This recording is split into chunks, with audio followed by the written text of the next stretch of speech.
guys, welcome back to Just Life Upload. இன்னைக்கு வீடியோவில் first month pregnancy experience தான் நான் உங்கள் கூட ஷேர் பண்ண போகிறேன். அண்ட் இந்த 1 மந்தில் நான் என்ன கற்றுக்கிட்டேன் அப்படின்றத நம்ம பார்க்கலாம்.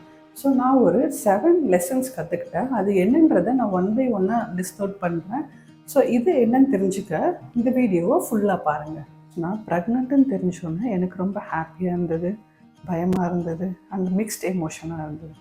அண்ட் ப்ரெக்னன்சி கன்ஃபார்ம் ஆன உடனே ஆக்சுவலி எனக்கு ப்ரெக்னென்ட்டுன்றது எப்போ தெரிஞ்சுது அப்படின்னா என்னோடய 6th வீக் ஆஃப் ப்ரெக்னன்சியில் தான் எனக்கு அது தெரிஞ்சுது.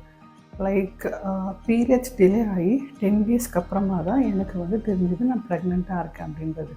அப்போ தான் நான் ப்ரெக்னன்சி டெஸ்ட் யூபிடி டெஸ்ட் எடுத்தேன்.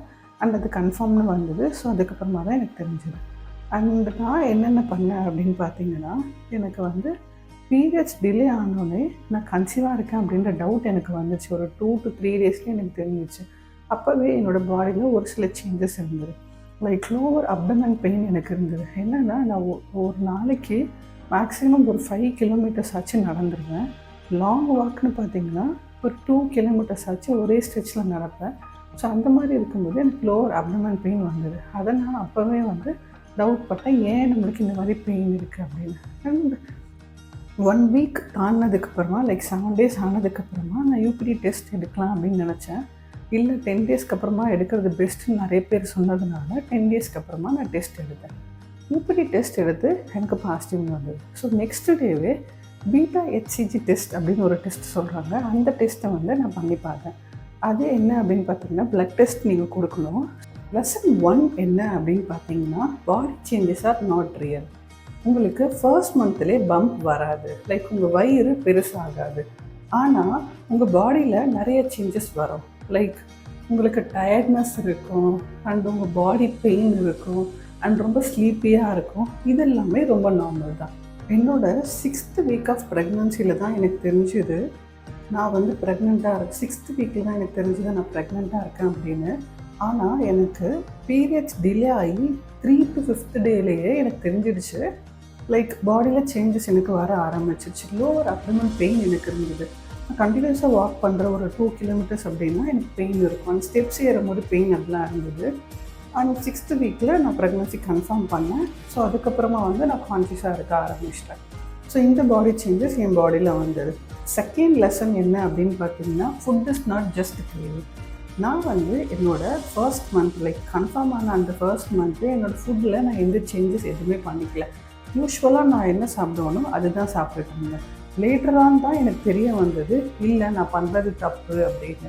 அண்ட் ஒன்ஸ் நான் அதை அனலைஸ் பண்ண ஆரம்பித்ததுக்கப்புறமா நான் ப்ரெக்னன்சி கேருக்காக நிறைய ஃபுட்ஸ் எடுக்க ஆரம்பித்தேன். அண்ட் தேர்ட் லெசன் என்ன அப்படின்னு பார்த்தீங்கன்னா, கூகுளிங் உங்களுக்கு ஃபியர் தான் இன்க்ரீஸ் பண்ணும் அப்படின்றது தெரிஞ்சுக்கிட்டேன். எனக்கு சின்ன சின்ன சிம்டம்ஸ் வந்தாலும் அது எல்லாத்தையுமே நான் கூகுள் பண்ணி பார்ப்பேன். அது தப்பு அப்படின்னு நான் தெரிஞ்சுக்கிட்டேன். ஏன்னா நம்ம டாக்டர்கிட்ட கூட அவ்வளோ சின்ன சின்ன டவுட்டாக இருந்தாலும் கேட்டிருந்தேன். ஆனால் கூகுள் பண்ணி பார்க்கும்போது அது கொடுக்குற சிம்டம்ஸ்லாம் எனக்கு ரொம்ப பயமாக இருந்தது. என்னென்னா, நான் சொன்னேன் இல்லையா, எனக்கு லோவர் அப்டமன் பெயின் இருந்ததுன்னு. அதை நான் கூகுள் பண்ணி பார்க்கும்போது எனக்கு என்ன காமிச்சிது அப்படின்னா, இது உங்களுக்கு எக்டோபிக் ப்ரெக்னன்சியாக கூட இருக்கலாம் அப்படின்னு காமிச்சிது. அதெல்லாம் பார்த்து நான் ரொம்ப பயந்துட்டேன். ஆனால் நான் ஒன்ஸ் டாக்டர்கிட்ட போகும்போது அவங்க எனக்கு சொன்னது என்னென்னா, உங்கள் யூட்ரஸ் அதோட சைஸ் இன்க்ரீஸ் ஆகுது. ஸோ அதனால தான் உங்களுக்கு இந்த பெயின் இருக்குது அப்படின்னு எனக்கு டாக்டர் அட்வைஸ் பண்ணாங்க. ஸோ அதுக்கப்புறமா நான் கூகுள் பண்ணுறதை ரெடியூஸ் பண்ணிக்கிட்டேன். இது என்னோடய ப்ரெக்னன்சியில் நான் கற்றுக்கிட்ட ரொம்ப மெயின் லெசன்னே நான் சொல்லுவேன். நீங்களும் கூகுள் பண்ணுறவங்களா இருந்தீங்கன்னா கண்டிப்பாக இதை அவாய்ட் பண்ணுங்கள். அடுத்த லெசன் என்ன அப்படின்னு பார்த்தீங்கன்னா, ரெஸ்ட் இஸ் நாட் லேசினஸ். நீங்கள் ரெஸ்ட் எடுக்கிறதுனால நீங்கள் லேசியாக இருக்கீங்க அப்படின்னு கிடையாது. ப்ரெக்னன்சியில் உங்கள் பாடி எப்போ ரெஸ்ட் கேட்குதோ அப்போ ரெஸ்ட் கொடுங்க. இனிஷியல் ஸ்டேஜில் எனக்குமே இது ரொம்ப டஃப்பாக இருந்தது இதை அக்செப்ட் பண்ணிக்கிறதுக்கு. நம்ம ஃபுல் டே தூங்கிட்டு இருக்கோமே அப்படின்னு நினச்சேன். அண்ட் அதுக்கப்புறமா தான் எனக்கு புரிஞ்சது, இல்லை உங்கள் பாடி ரெஸ்ட் கேட்டால் நீங்கள் கொடுக்கணும் அப்படின்னு. அண்ட் நான் ரெஸ்ட் எடுக்காமல் இருக்கேன் அப்படின்னா, தூங்காமல் இருக்கேன்னா எனக்கு தலைவலியுமே வந்தது. ஸோ இதுதான் நான் கற்றுக்கிட்ட 4th லெசன். 5th லெசன் என்ன அப்படின்னு பார்த்தீங்கன்னா, ஃபேமிலி சப்போர்ட் ரொம்ப இம்பார்ட்டன்ட். உங்களுக்கு உங்கள் ஃபேமிலி எவ்வளோ சப்போர்ட் பண்ணுறாங்களோ அது அவ்வளோ ஈஸியாக இருக்கும் உங்கள் ப்ரெக்னன்சியை நீங்கள் கோ த்ரூ பண்ணுறதுக்கு. இந்த விஷயத்தில் நான் ரொம்ப கிரேட்ஃபுல் அப்படின்னு நான் நம்புகிறேன். 6th லெசன் என்ன அப்படின்னு பார்த்தீங்கன்னா, எமோஷன்ஸ் சேஞ்சஸ் எவ்ரிடே. ப்ரெக்னன்சியில் ஹார்மோன்ஸ் ரொம்ப பவர்ஃபுல்லாக இருக்கும். ஸோ அதனால் உங்களோட எமோஷன்ஸ் ஒரு நாள் ஒரு மாதிரி சேஞ்ச் ஆகலாம். சடனாக நீங்கள் ரொம்ப ஹாப்பியாக இருப்பீங்க, சடனாக பார்த்தீங்கன்னா பயங்கர சேட் ஆகிடுவீங்க. ஸோ இதெல்லாம் ரொம்ப காமன் தான். சடனாக ஒருத்தரை ரொம்ப மிஸ் பண்ண ஆரம்பிப்போம். திடீர்னு பார்த்தா ரொம்ப அப்படியே லோ ஆகிடுவோம். அண்ட் யாரையாவது நம்ம மிஸ் பண்ணுவோம், அவங்கள பார்த்தோன்னா ரொம்ப ஹாப்பி ஆகிடும். லைக் ஒரு ஒரு பர்சன் வந்து நான் இன்றைக்கி பார்க்க போகிறேன் அப்படின்னு நினச்சிட்டு சப்போஸ் அவங்க இல்லை பார்க்க முடியல அப்படின்னும்போது நம்மளுக்கு ஒரு மாதிரி ஆகிடும். சடனாக நம்ம அழுவோம், சடனாக வந்து டென்ஷன் ஆகும். இதெல்லாம் ப்ரெக்னென்சியில் நார்மல். 7th லெசன் என்ன அப்படின்னு பார்த்தோன்னா, நம்ம வந்து ப்ரெக்னென்சியில் ஒரு ப்ரெக்னென்ட் விமன் இன்னொரு ப்ரெக்னென்ட் விமன் கூட கம்பேர் பண்ணிக்கக்கூடாது. பிகாஸ் ப்ரெக்னென்சி ஒருத்தருக்கு ஒரு மாதிரி இருக்கும். என்ன எடுத்துக்கிட்டிங்கன்னா, ஃபர்ஸ்ட் ட்ரைமஸ்டரில் எனக்கு வாமிட் இல்லை மற்ற இஷ்யூஸ் எதுவுமே இல்லை. எல்லோரும் ஃபர்ஸ்ட் செமஸ்டரில் சொல்கிறத விட நான் செகண்ட் செமஸ்டரில் கோ த்ரூ. ஃபர்ஸ்ட் செமஸ்டரில் சொல்கிறத நான் செகண்டில் கோ த்ரூ பண்ணேன். What I wish I know before.